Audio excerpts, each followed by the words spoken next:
नमस्कार, स्वागत है आपका इंडिया न्यूज की इस खास पेशकश में जिसका नाम है यादों के झरोखे।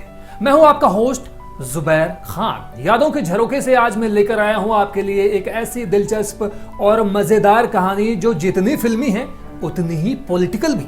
मैं ऐसा क्यों कर रहा हूं ये आप इस कहानी को देखकर खुद ब खुद जान भी जाएंगे और मान भी जाएंगे। तकरीबन 300 फिल्मों में एक्टिंग के जरिए अपनी छाप छोड़ने वाले तेलुगु सुपरस्टार यानी नंदमुरी तारक एम राव की आज बर्थ एनिवर्सरी है। लेकिन कैसे इस सुपरस्टार को ग्लैमरस और स्टारडम नहीं आया रास, और क्यों उन्होंने फिल्मी सेट के बजाय पॉलिटिकल स्टेज को बनाया अपना आखिरी मकाम। यादों के झरोखे के इस एपिसोड में आज हम इन्हीं बातों से उठाएंगे पर्दा, साथ ही बताएंगे ये भी कि सफल अभिनेता से लेकर एक कामयाब राजनेता तक एनटीआर का यह सफर कितना रहा आसान।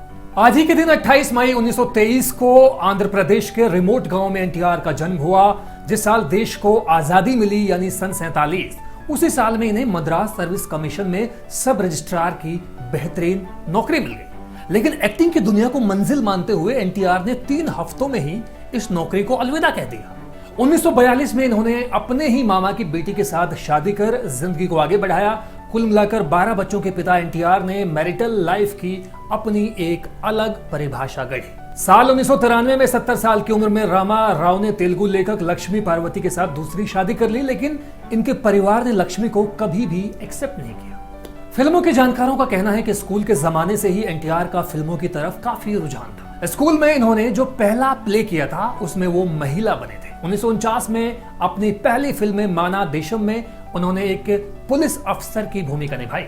एनटीआर ने ताउम्र रिलीजियस फिल्मों की जानिब अपना रुख ज्यादा रखा। आप खुद अंदाजा लगा सकते हैं कि इन्होंने 17 फिल्मों में कृष्ण की भूमिका निभाई थी। तो ये तो हो गई एनटीआर साहब से जुड़ी फिल्मी बातें। आइए अब आपको बताते हैं उनकी किस्मत का पॉलिटिकल कनेक्शन।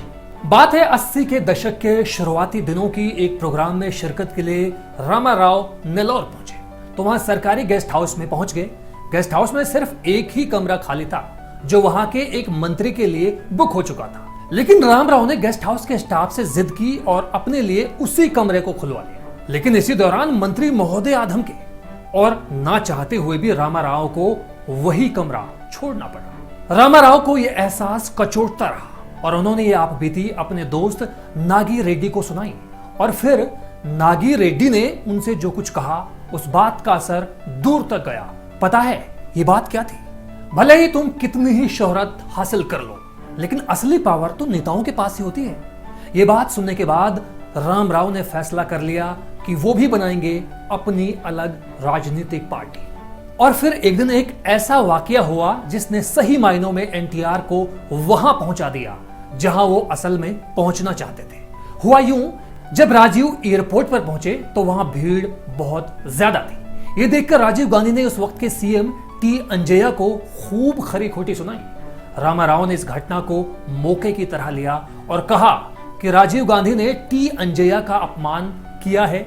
ये सिर्फ उनका ही नहीं, पूरे आंध्र प्रदेश का अपमान है। उन्होंने भावुक होते हुए कहा कि मैं लगभग 60 साल का हो चुका हूं, 300 से ज्यादा फिल्मों में अब तक आपके वक्त में काम कर चुका हूं और अब लोगों की सेवा करना चाहता हूं, यानी आपकी सेवा। लोगों के बीच ये शब्द तेज रफ्तार से पहुंचे तो एनटीआर ने 1982 में तेलुगु देशम पार्टी यानी टीडीपी की स्थापना कर डाली और सियासी तौर पर खुद को बहुत जल्द एस्टेब्लिश भी कर लिया और ये बन गए आंध्र प्रदेश के 10वें मुख्यमंत्री।